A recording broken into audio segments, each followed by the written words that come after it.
Baik, sekarang kita lanjutkan materi. Kita sudah masuk materi yang ke-5, yaitu tentang perhitungan PPh pasal 21 untuk pegawai tetap.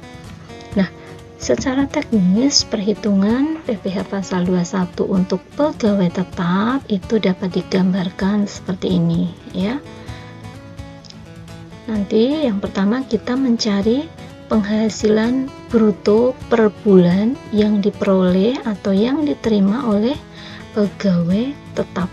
Nah, penghasilan bruto per bulan yang diterima oleh pegawai tetap itu terdiri dari yang pertama yaitu gaji pokok sebulan, ya.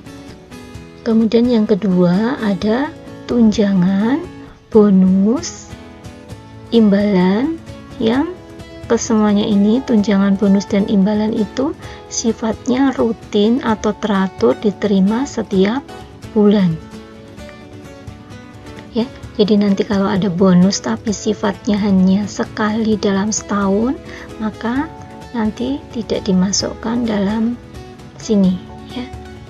Tapi ini adalah maksudnya bonus yang diterima setiap bulan, tunjangan yang diterima setiap bulan.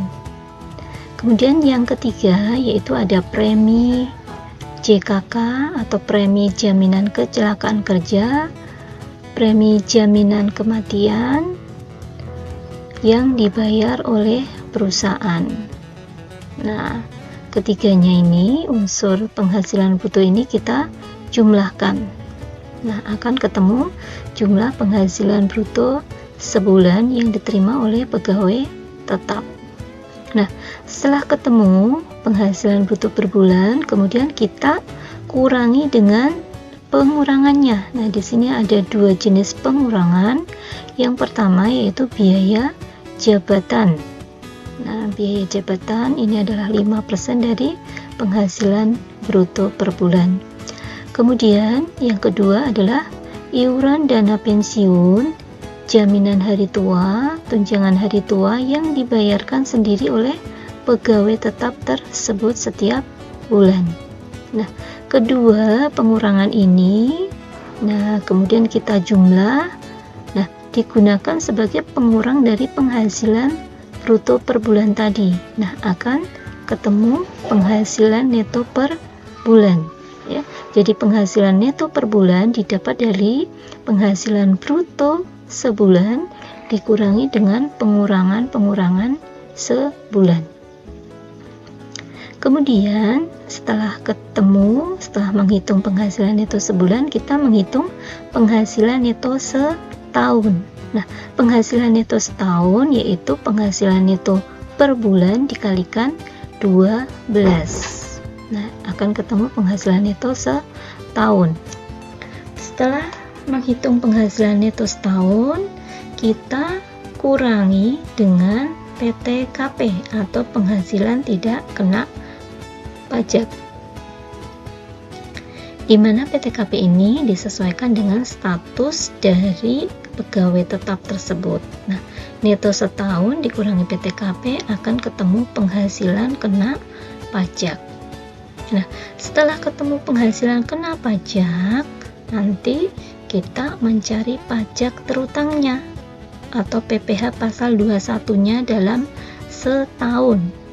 PPh pasal 21 terutang setahun yaitu tarif dikalikan dengan penghasilan kena pajak, ya. Tarif dikalikan dengan penghasilan kena pajak, nanti akan ketemu PPh 21 terutang setahun. Nah, setelah ketemu atau setelah kita menghitung pajak penghasilan pasal 21 terutang setahun, kemudian kita mencari PPh pasal 21 terutang selama 1 bulan atau per bulannya. Nah, untuk menghitung pajak terutang atau PPh 21 terutang per bulannya yaitu dicari dengan cara PPh 21 terutang setahun dibagi 12. Nah, demikian itu kita sudah bisa menghitung atau urut-urutan menghitung PPh 21 terutang untuk pegawai tetap. Nah, Sekarang kita ke contoh kasusnya. Nah, yang pertama kita akan belajar bagaimana cara menghitung PPh pasal 21 untuk pegawai tetap dengan gaji bulanan. Jadi pegawai tersebut menerima gaji per bulan. Nah, kita pada contoh yang pertama di sini ada Tuan Adam adalah seorang pegawai tetap pada tahun 2019 itu memperoleh gaji pokok per bulannya adalah 7.750.000 dan Tuan Adam membayar iuran pensiun yang ditanggung sendiri sebesar 150.000 per bulan. Status Tuan Adam yaitu telah menikah dan mempunyai 3 orang anak. Kemudian pertanyaannya, bagaimanakah penghitungan PPh pasal 21 Tuan Adam selama tahun pajak 2019? Nah, urut-urutannya kita cara menghitungnya seperti yang dijelaskan dalam penghitungan teknis PPh 21 yang tadi ya. Yang pertama kita akan mencari penghasilan bruto sebulannya berapa. Nah, di sini penghasilan bruto sebulannya hanya ada satu unsur, yaitu dari gaji pokok ya. Gaji pokoknya 7.750.000. Tidak ada tunjangan, tidak ada premi yang dibayar perusahaan, sehingga di sini penghasilan brutonya hanya dari satu sumber, yaitu dari gaji pokok. Ini merupakan penghasilan bruto sebulan. Penghasilan bruto sebulan dikurangi dengan pengurangannya. Nah, pengurangannya di sini, nah ciri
penghasilan neto setahun.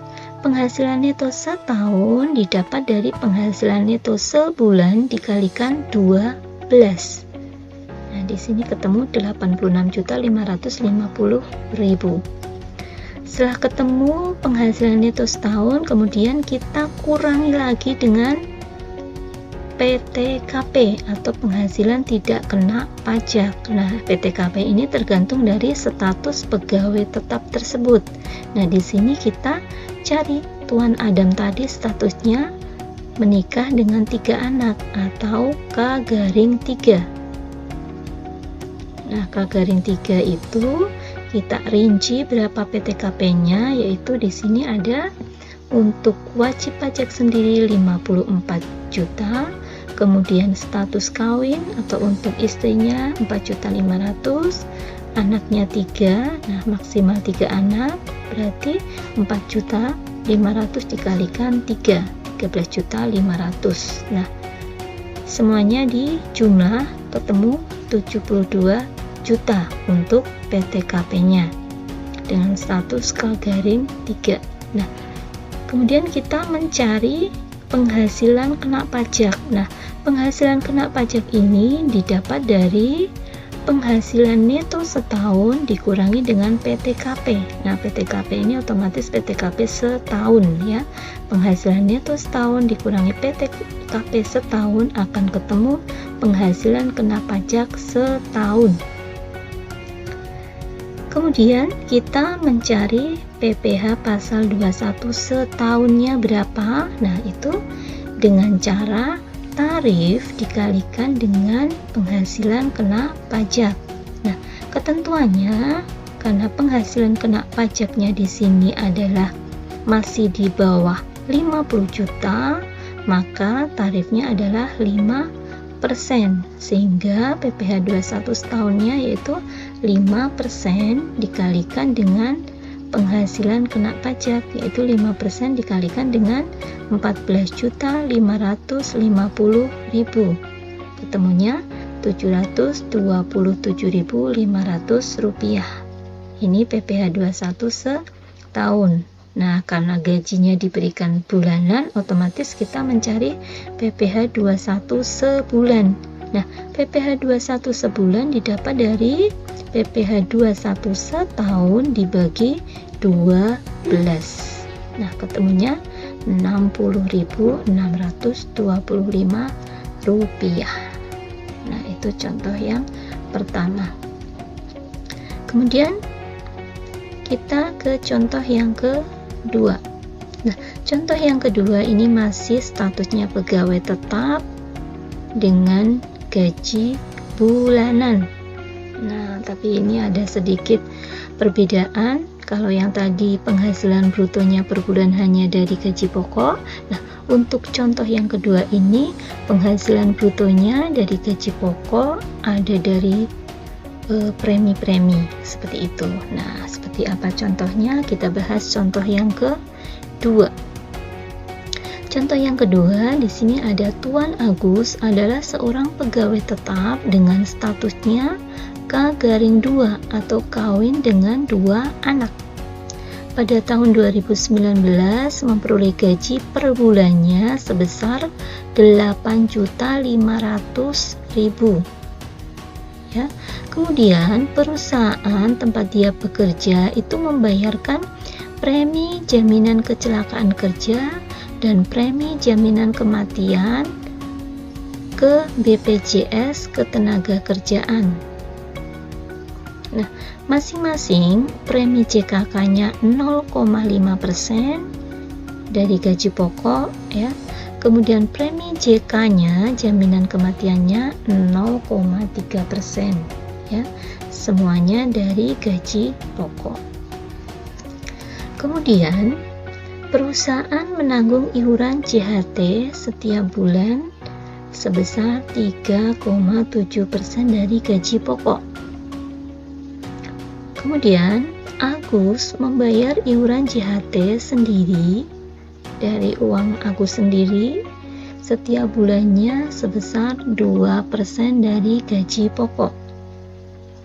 Di samping itu, perusahaan juga membayarkan iuran pensiun yang pendiriannya disahkan oleh Menteri Keuangan setiap bulannya 125.000. Sedangkan Agus membayar sendiri iuran pensiun sebesar 95.000. Nah, pertanyaannya, bagaimana perhitungan PPh pasal 21 untuk Tuan Agus per bulan selama tahun pajak 2019? Nah, akan kita bahas bagaimana cara penghitungan PPh 21-nya. Nah, yang pertama kita adalah mencari unsur apa saja penghasilan bruto sebelumnya sebulan yang diterima oleh Tuan Agus, ya. Nah, di sini tadi dikatakan bahwa gaji pokoknya adalah 8.500.000. Kemudian premi JKK, premi JKM yang diterima oleh Tuan Agus dibayarkan oleh perusahaan.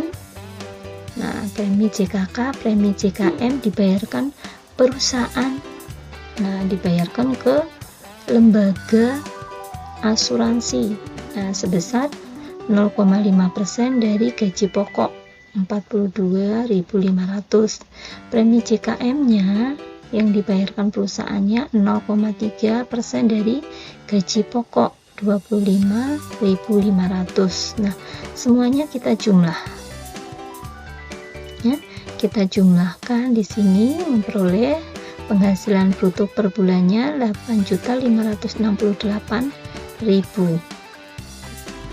Setelah penghasilan bruto sebulan diketahui, kemudian kita kurangi dengan pengurangnya.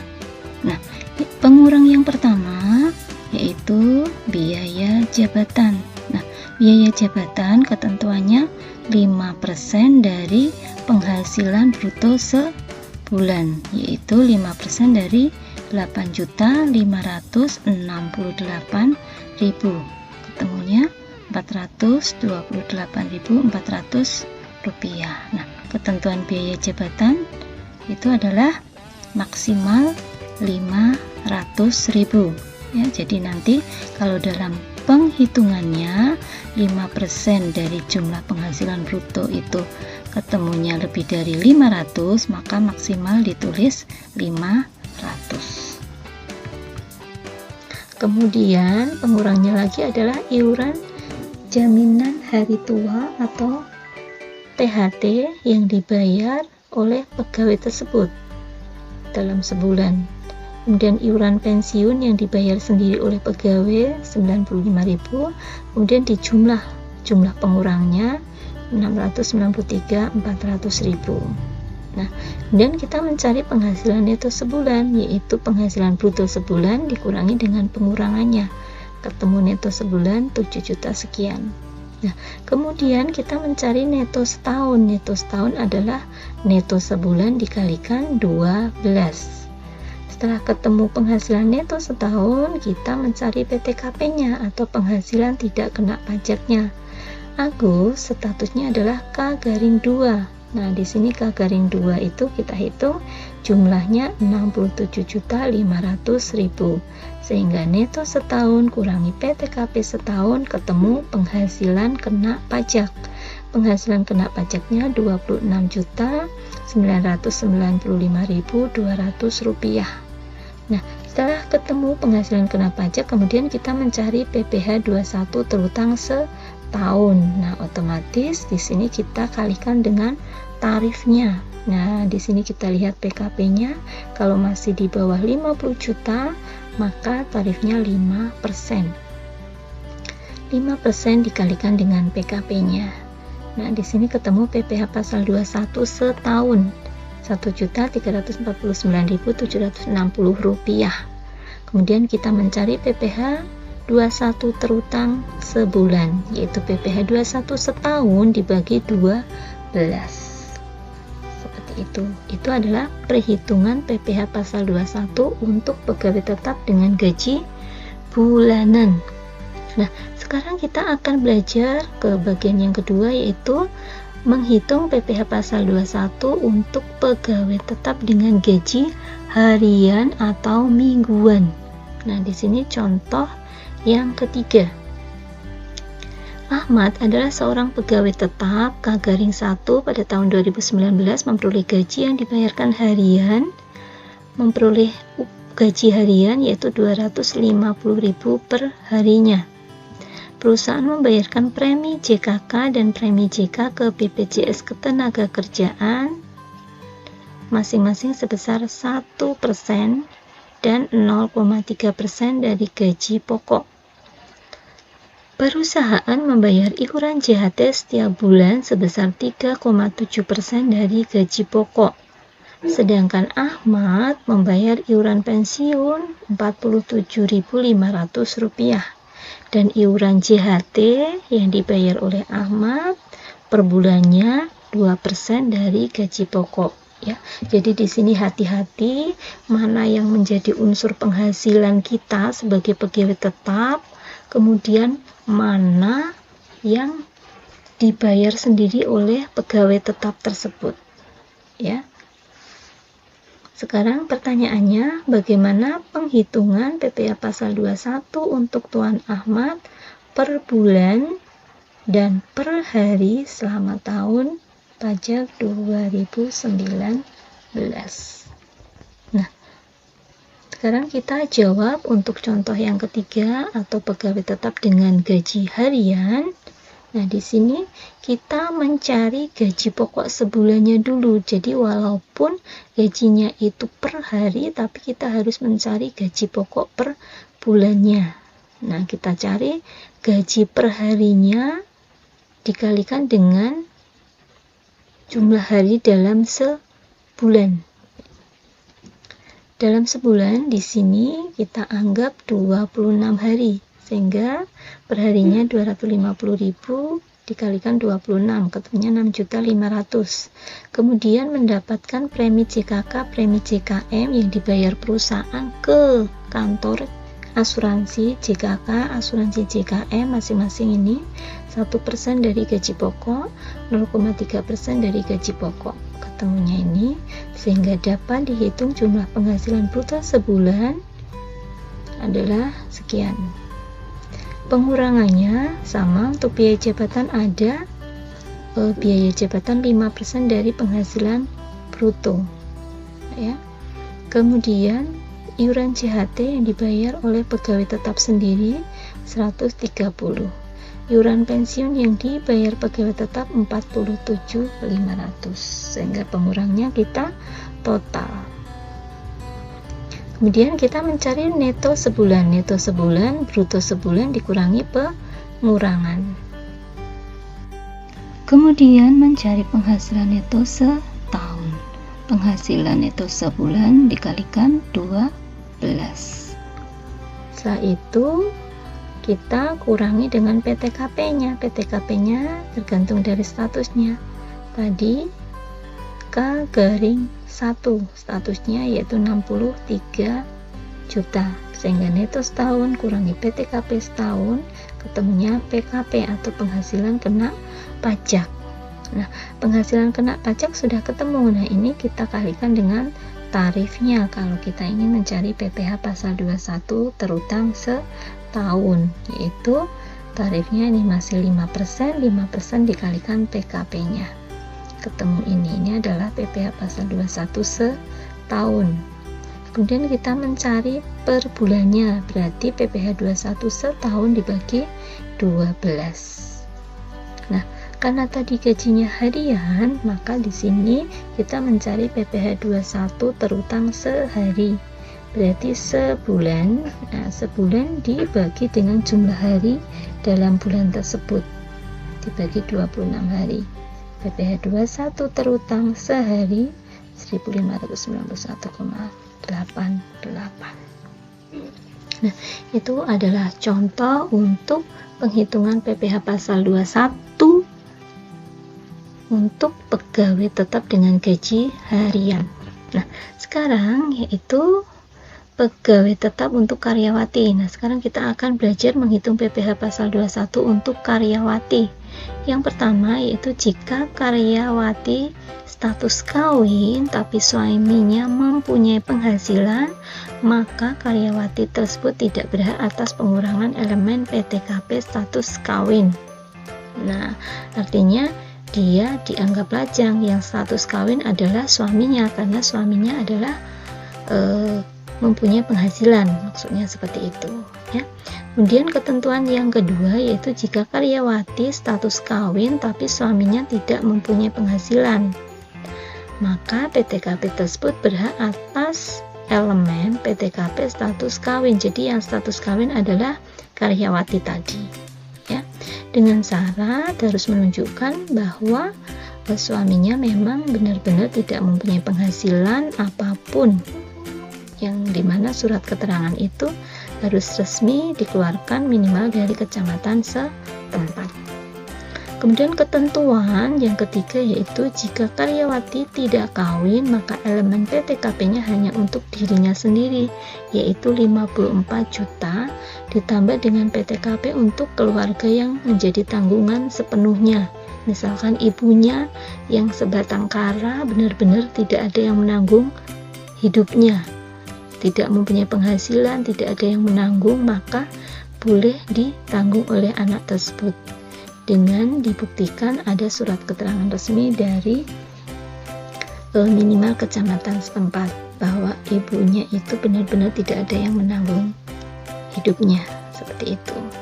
Nah, Baik, untuk contoh yang keempat yaitu contoh perhitungan PPh pasal 21 pegawai tetap untuk karyawati. Nah, contohnya di sini adalah Cici adalah seorang pegawai tetap karyawati dengan status menikah dan mempunyai anak tunggal.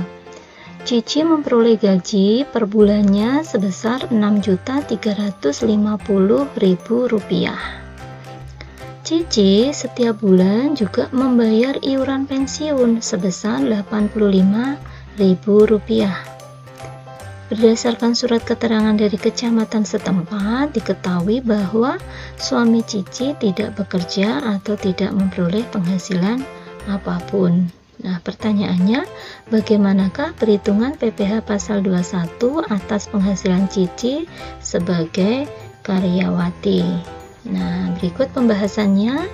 Nah, di sini yang pertama, seperti biasa kita mencari penghasilan bruto sebulan. Nah, dalam hal ini karyawati Cici tadi hanya menerima penghasilan dari gaji pokok ya, tidak ada tunjangan, tidak ada premi JKK, premi JKM dan seterusnya. Jadi hanya dari gaji pokok. Nah, di sini jumlah penghasilan bruto sebulannya sehingga Rp6.350.000. Kemudian dicari pengurangnya. Nah, pengurangannya salah satu ciri dari pegawai tetap adalah pengurangnya adalah biaya jabatan. Biaya jabatannya adalah 5% dari penghasilan bruto sebulan. 5% dari penghasilan bruto sebulan, ketemunya Rp317.500. Kemudian pengurang yang kedua, jika ada iuran pensiun yang dibayar sendiri oleh pegawai tetap. Tadi Cici setiap bulan membayar iuran pensiun Rp85.000. Nah, ini juga termasuk pengurangan. Kemudian pengurangannya dijumlah, ketemu jumlah pengurangnya adalah Rp402.500. Kemudian selanjutnya kita mencari neto sebulan atau penghasilan neto sebulannya didapat dari penghasilan bruto sebulan dikurangi dengan pengurangan sebulan. Ketemu penghasilan neto sebulan Rp5.947.500. Kemudian kita mencari penghasilan neto setahun. Penghasilan neto setahun ini didapat dari penghasilan neto sebulan dikalikan 12. Setelah ketemu penghasilan neto setahun, kemudian kita kurangi dengan PTKP-nya. Nah, PTKP-nya tergantung dari statusnya. Tadi karyawati kawin tapi suaminya tidak bekerja atau tidak memperoleh penghasilan apapun, maka di sini karyawati kawin tadi berhak memperoleh PTKP status kawin K-1. Nah, untuk dirinya sendiri 54 juta, untuk suaminya 4.500.000, untuk anaknya ini 4.500.000 sehingga totalnya 63 juta. Kemudian kita cari penghasilan yang kena pajak. Penghasilan yang kena pajak adalah neto setahun. Penghasilan neto setahun kurangi PTKP setahun, ketemu penghasilan kena pajak. Nah, penghasilan kena pajak ini nanti yang akan dikalikan dengan tarifnya untuk menghitung PPh pasal 21 terutang setahun. Nah, karena ini masih penghasilan kena pajaknya masih di bawah 50 juta, maka tarifnya 5%. Jadi PPh 21 terutang setahun 5% kalikan penghasilan kena pajak. Ketemunya PPh 21 setahun Rp418.500. Kemudian kita cari PPh 21 terutang sebulannya yaitu 418.500 dibagi 12 ya, yaitu 34.875.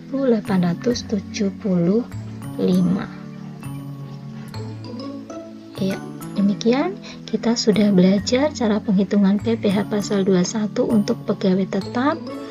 Yang pertama, pegawai tetap gaji bulanan. Yang kedua, pegawai tetap gaji harian. Yang ketiga adalah pegawai tetap untuk karyawati. Sekian, terima kasih.